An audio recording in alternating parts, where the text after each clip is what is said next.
Hello and welcome back to the channel. Most people learn Java. On this channel, we build with it. I want us to go through a series of 4 videos, 4 different parts, and we're going to be talking about object-oriented programming in Java. So we're going to be building a banking application, and by part 4, that is video number 4, it will handle multiple account types. It will protect your balance, it will process transactions, and it's meant to behave exactly like the software that your bank runs right now. Let us start with nothing, and then we're going to build everything. The first part that I want us to talk about is classes and objects. Now, a class, the definition that I'm going to give is a blueprint or a template or a prototype from which objects are created. Now, an object, on the other hand, is an entity that has state and behavior. So before an object can exist, a class has to exist, because in that particular class is where we are going to define exactly what objects of that type are going to look like. The bank account that we're going to create is actually a simplified one. We're going to have the states, that is represented by the fields or the variables, the instance variables that we're going to create, and we're just going to have 2 or 3. So we can have the account number, we can have the account holder, and then we're going to introduce balance.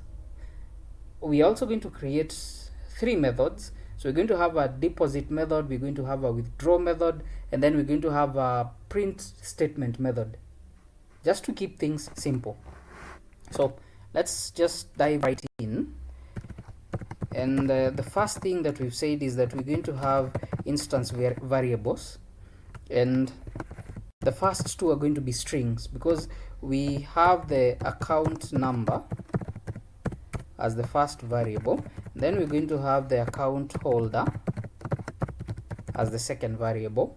Then we're going to have the balance there.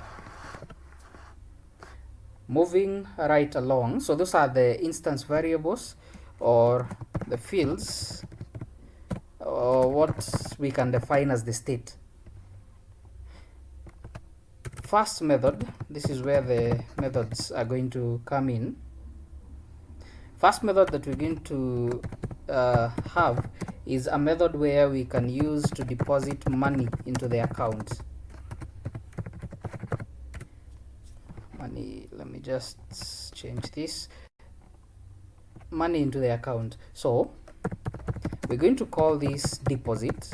We don't really need the method to return anything, so we're just going to leave it at void, or we're going to declare the method as void. In this particular method, we're going to have one parameter, which is going to be the amount that this particular person or the account holder is depositing. Then we're going to increase the balance, and we're going to increase the balance by adding the amount that this person has deposited there. Sorry, amount, not deposit, sorry, amount there. Then we can maybe have print line statements, just to keep things interesting on the end user point of view. So deposit successful. Then we can have another one. We can display the amount deposited, since we might want to just display that. Then we are also going to display the new balance. So new balance. Then we're going to display, or rather we're going to append that variable there. So that's our first method, the deposit method. It's a simple method. So maybe I can just add a print line, just to create an empty line after the last statement. So next method that we're going to have is the withdraw method. So This is the method that we use to withdraw funds or money from the account. Okay, we are also going to make it void withdraw, because we don't really need the method to return anything as of now. Then we are also going to give it one parameter. Actually, we can have the same name. When it comes to scoping of variables, as long as a variable has been declared and exists within the opening and closing curly braces, we are free to declare another variable with the same name, and it won't present any conflicts. And that's exactly what we are doing. So for this person who is withdrawing, or rather at the point of withdrawal, we're just going to come in and less the amount from the balance. So basically we can do the same thing that we did here. So just allow me to copy that, then withdrawal successful, amount withdrawn, and then new balance. That's it. Now the final method, we can have a method that we're going to be using to print a summary of the account, just for someone to get a picture of what the account looks like. So it's also going to be void. Then we can call this print statement, or the bank statement. This method won't really need any inputs or parameters, so we're just going to leave it at that. Then in the print line statements, can start by underlining the upper part there. Then this one, account statement.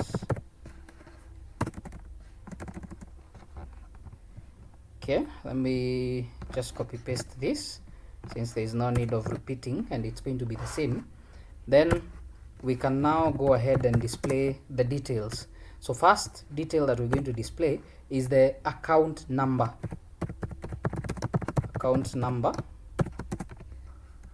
Then there is that instance variable which we called account number up there. Second thing that we're going to display is the account holder.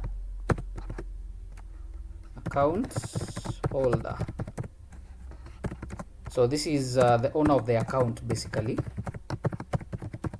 account holder.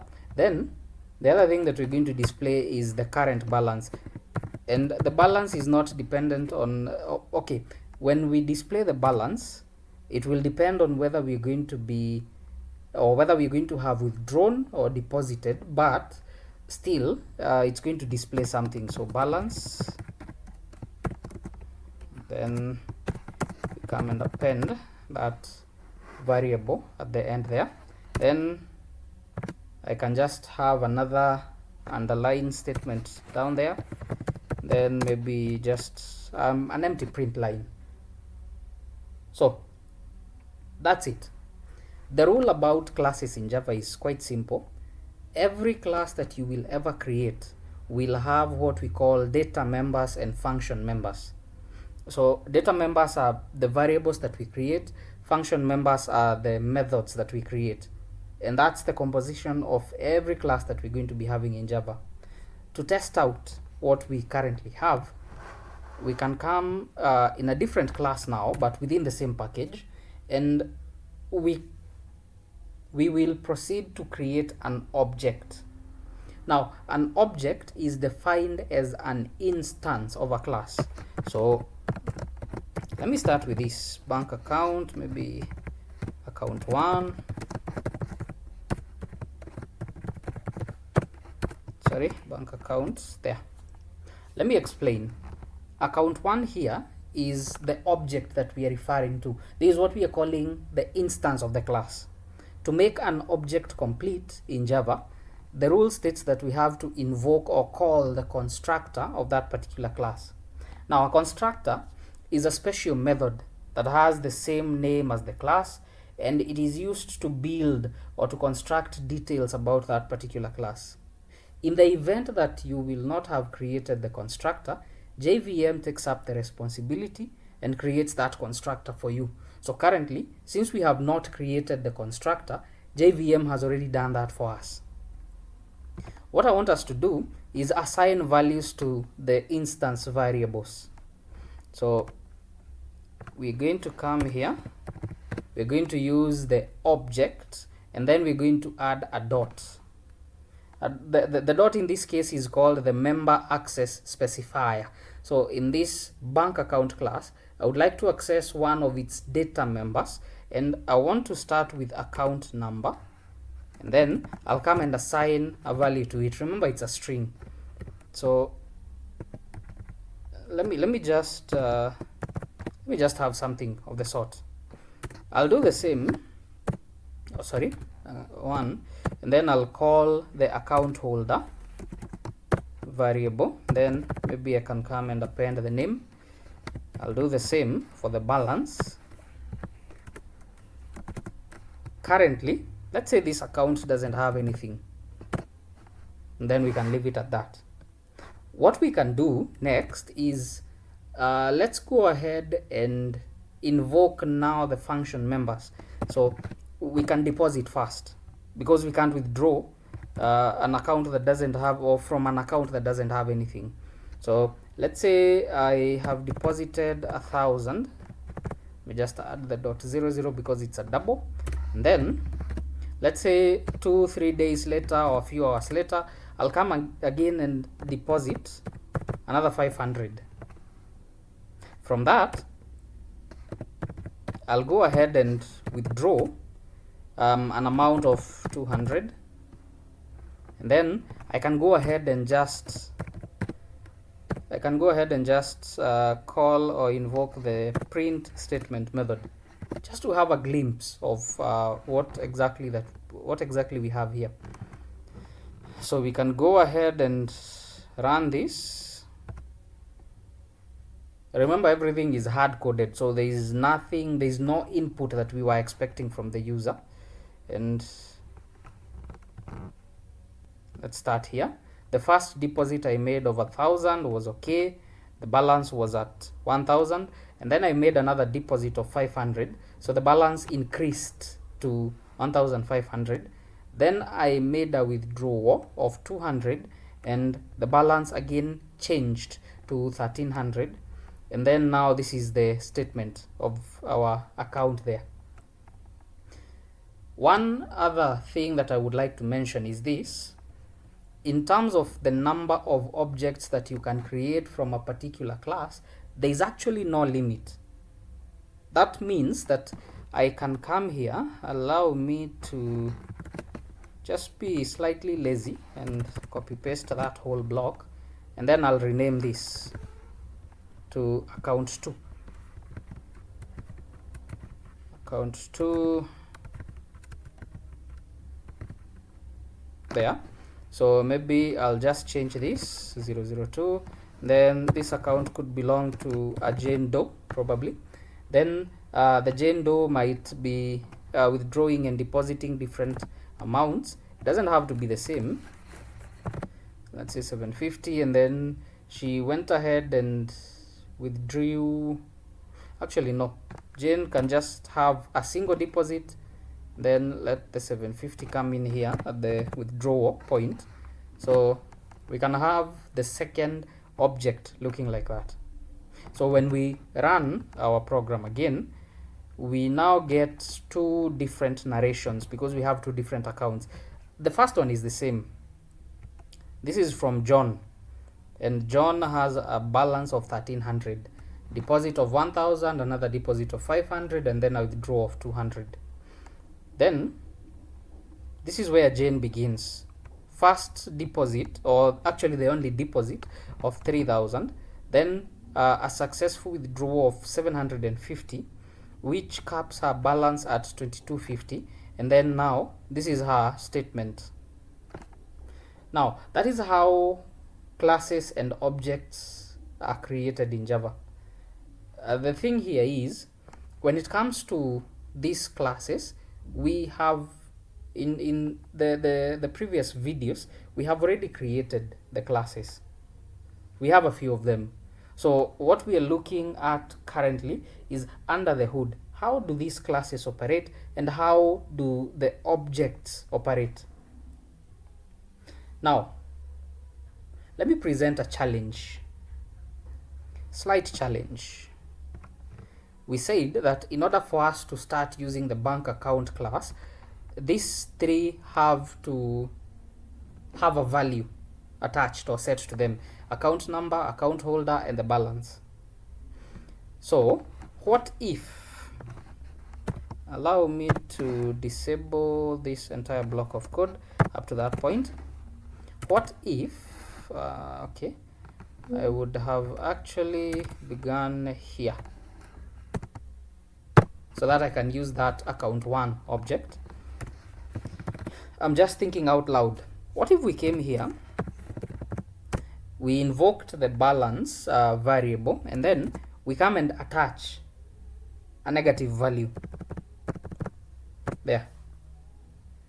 Logically, not logically, but in terms of the rules, we don't have any issue, because as long as we have attached a number to it, we are okay.